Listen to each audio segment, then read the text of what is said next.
भद्र देश में अश्वपति नाम का एक राजा रहता था।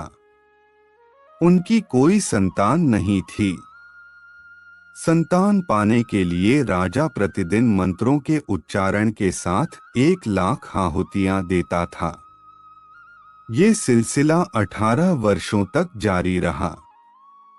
एक दिन उनके इस यज्ञ और तप से प्रसन्न होकर सावित्री देवी प्रकट हुईं और उन्हें संतान के रूप में एक रूपवान, गुणवान और तेजस्वी कन्या होने का वरदान दिया। सावित्री देवी के वरदान से राजा को पुत्री हुई, जिस वजह से उन्होंने अपनी बेटी का नाम भी सावित्री रखा। सावित्री बड़ी ही रूपवान थी। महल के आंगन में खेलते खेलते कब वो बड़ी हो गई, राजा को इसका पता ही नहीं चला। सावित्री की शादी की उम्र होने पर राजा को बहुत चिंता सताने लगी। राजा को अपनी रूपवान कन्या के लिए कोई योग्य वर नहीं मिल रहा था। इस वजह से उन्होंने अपनी पुत्री से खुद अपने लिए वर तलाशने के लिए कहा। अपने पिता की बात सुनकर सावित्री ने खुद ही अपने लिए वर ढूंढना शुरू कर दिया। एक दिन सावित्री तपोवन में जा पहुंची। वहां उसने सत्यवान नाम के सुंदर युवक को देखा। सत्यवान एक राजकुमार था, जो साल्व देश के राजा द्युमत्सेन का एकलौता पुत्र था।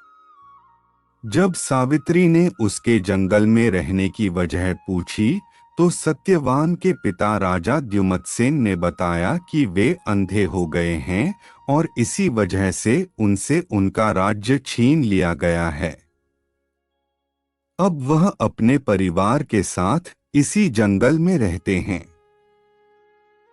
सावित्री ने राजकुमार सत्यवान और उसके पिता राजा द्युमत्सेन के बारे में अपने पिता को बताया और इच्छा जाहिर की कि वो राजकुमार सत्यवान से शादी करना चाहती है।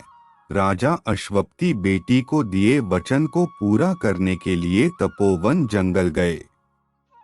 वहां पहुंचकर राजा ने द्युमत्सेन से मुलाकात की और उन्हें उनके पुत्र सत्यवान के लिए अपनी बेटी सावित्री से विवाह का प्रस्ताव दिया।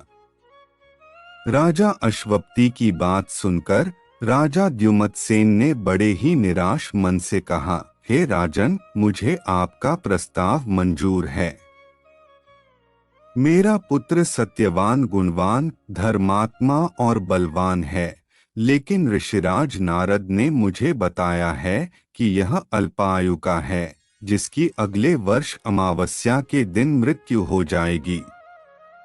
इसलिए मैं आपसे और आपकी पुत्री से विनती करता हूं कि आप किसी और युवक से अपनी पुत्री की शादी करवाएं। राजा द्युमत्सेन की यह बात सुनकर राजा अश्वपति और उनकी बेटी सावित्री काफी निराश हुए, लेकिन सावित्री ने कहा कि एक आर्यकुल की स्त्री होने के नाते वो अपने मन में सिर्फ एक ही युवक को पति के रूप में देख सकती हैं। राजकुमार सत्यवान के अलावा अब वो किसी अन्य युवक से विवाह नहीं कर सकती हैं। सावित्री की जिद के सामने राजा अश्वपति और राजा द्युमत्सेन को झुकना पड़ा। अगले ही दिन राजकुमारी सावित्री और राजकुमार सत्यवान का विवाह बड़े ही धूमधाम से कर दिया गया। सावित्री रूपवान तो थी, लेकिन वह सर्वगुण संपन्न भी थी। ससुराल पहुंचते ही वो तनमन से अपनी पति सत्यवान और सास-ससुर की सेवा करने लगी। देखते ही देखते 1 वर्ष निकल गया और सत्यवान की मृत्यु का दिन करीब आ गया। जैसे जैसे दिन कट रहे थे, सावित्री का मन उदास रहने लगा। उन्होंने नारद से पूछा कि क्या वो अपने पति की उम्र को बढ़ा नहीं सकती हैं, तो इस पर नारद ने उन्हें अमावस्या के 3 दिन पहले देवी सावित्री का उपवास करने और वट के पेड़ की पूजा करने का निर्देश दिया। नारद के बताए अनुसार सावित्री ने सत्यवान की मृत्यु वाले दिन यानी अमावस्या से 3 दिन पहले देवी सावित्री के नाम का उपवास किया और वट के पेड़ की पूजा की, साथ ही अपने पितरों का पूजन भी किया। देखते देखते ये 3 दिन भी निकल गए और अमावस्या यानी सत्यवान की मृत्यु का दिन आ गया। हर रोज की तरह अमावस्या के दिन भी सत्यवान जंगल में लकड़ी काटने गया और सावित्री भी उसके साथ गई। लकड़ी काटते समय सत्यवान ने सावित्री को बताया कि अचानक उनके सिर में तेज दर्द हो रहा है। सत्यवान की यह बात सुनते ही सावित्री समझ गई, यही उसके पति के जीवन के आखिरी पल हैं। वो जमीन पर एक वट के पेड़ के नीचे बैठ गई और सत्यवान का सिर अपने गोद में रखकर सहलाने लगी। अगले कुछ ही क्षण में सावित्री के सामने यमराज खड़े थे और वे सत्यवान के प्राण को अपने साथ लेकर जाने लगे। सावित्री भी यमराज के पीछे पीछे जाने लगी। यमराज ने पहले तो सावित्री को बहुत मनाया कि वो जो भी कर रहे हैं वो पहले ही लिखा गया है, वो बस अपना कर्म कर रहे हैं। लेकिन सावित्री ने यमराज की बात नहीं सुनी और वह उनके पीछे पीछे चलती रही। सावित्री की इस निष्ठा और पति के लिए उसका त्याग देखकर यमराज काफी प्रसन्न हुए और उन्होंने सावित्री को वरदान मांगने के लिए कहा। यमराज की बात सुनकर सावित्री ने कहा, हे यमराज, मेरे सास ससुर अंधे हैं, आप उनकी आंखों की रोशनी वापस करने का वरदान दीजिए। यमराज ने कहा, ठीक है, ऐसा ही होगा। जाओ, अब घर जाओ, तुम्हारे सास ससुर अब अंधे नहीं रहे। ऐसा कहने के बाद यमराज फिर आगे बढ़े, लेकिन सावित्री फिर से उनके पीछे पीछे चलने लगी। यमराज ने सावित्री को वापस जाने के लिए कहा, लेकिन सावित्री ने मना कर दिया। उसने यमराज से कहा कि वह बस अपने कर्तव्य और पत्नीव्रत का पालन कर रही है, इसलिए जहां जहां उसके पति जाएंगे वह उनके पीछे पीछे चलेगी। सावित्री की इस बात को सुनकर यमराज फिर से काफी प्रभावित हुए। उन्होंने सावित्री को एक और वरदान मांगने के लिए कहा। सावित्री ने कहा, मेरे ससुर द्युमत्सेन साल्व देश के राजा थे, लेकिन किसी ने उनसे उनका राज्य छीन लिया है। कृपया करके आप उन्हें उनका राज्य वापस मिलने का वरदान दें। यमराज ने सावित्री के इस वरदान को भी पूरा कर दिया और कहा, जाओ, अपने ससुर के राज्य में जाओ, अब वे जंगल में नहीं, अपने महल में रहते हैं।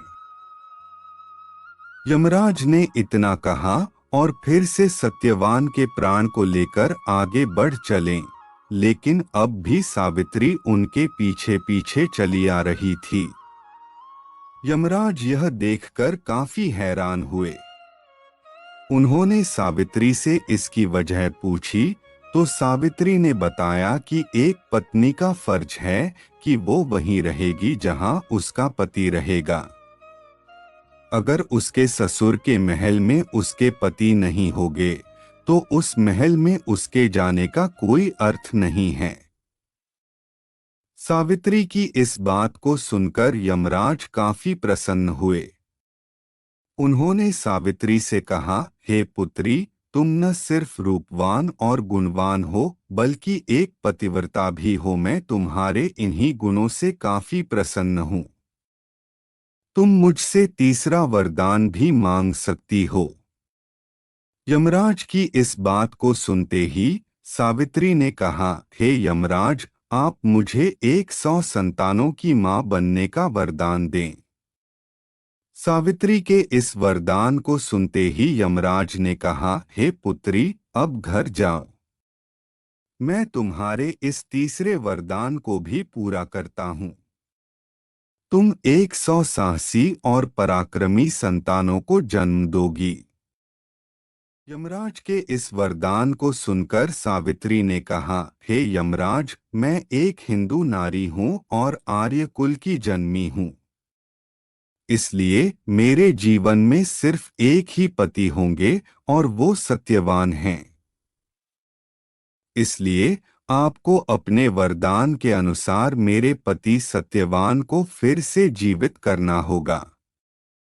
सावित्री की इस बात को सुनकर यमराज और भी ज्यादा प्रभावित हुए और उन्होंने सत्यवान के प्राण को वापस छोड़ने का वरदान दिया और सावित्री से कहा, हे पुत्री, तुम अब वापस उसी वट के पेड़ के नीचे जाओ जहां पर तुम्हारे पति का शरीर था।